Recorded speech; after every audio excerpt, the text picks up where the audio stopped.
जनूबी Los Angeles की एक मस्जिद के करीब एक छोटा सा टाको ट्रक खड़ा है। इस इलाके में लातीनी और स्याह फाम अमरीकियों की अक्सरियत रहती है। मस्जिद जाने वालों और लातीनी मुल्कों से ताल्लुक रखने वालों को यहाँ मुफ्त टाको खाने की दावत दी गई है। रेदा हमीदा और बेन वैकवेज ने मिलकर ये ट्रक शुरू किया है। बेन का खानदान मैक्सिको से है जबकि रेदा फलस्तीनी है।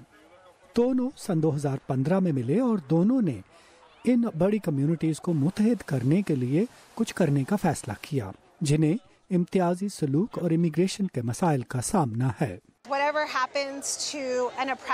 किसी भी सताई हुई कम्युनिटी के साथ जो होता है, आखिरकार वही दूसरी कम्युनिटी के साथ भी होगा।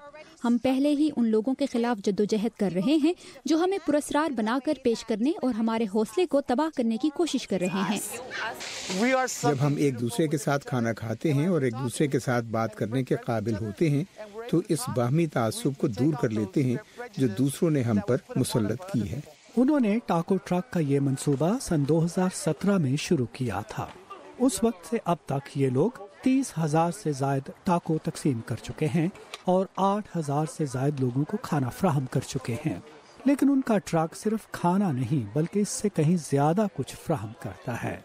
उन्होंने कैलिफोर्निया से लेकर मैक्सिको की रियासत तक अपना ट्रक चलाया और नफरत और नस्ली तासुब के खिलाफ पैगामात फैलाए।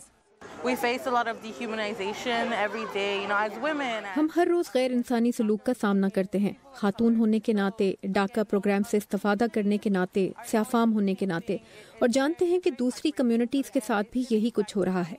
ये बहुत दिल शिकन बात है। ऐसी तकरीबात में आने से दूसरी कम्युनिटीज के बारे में पता चलता है।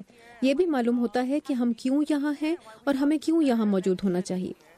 टाको ट्रक एट एवरी मॉस्क के बानियों ने हर चीज का ख्याल रखा है। उनका टाको इस्लामी असूलों के मुताबिक हलाल गोश्त से बनाया जाता है और बहुत कम लोगों को मालूम होगा कि तारीखी तौर पर ये टाको मशरिक़ वुस्ता से मैक्सिको आया, जहां अब भी इसे शवरमा के नाम से पहचाना जाता है। रेदा और बेन के बकौल ये टाको एक और चीज़ है जो इंसानों को दूर करने के बजाय उन्हें एक दूसरे के करीब लाती है। जिनिया दुलोक के साथ नदीम याकूब, उर्दू VOA।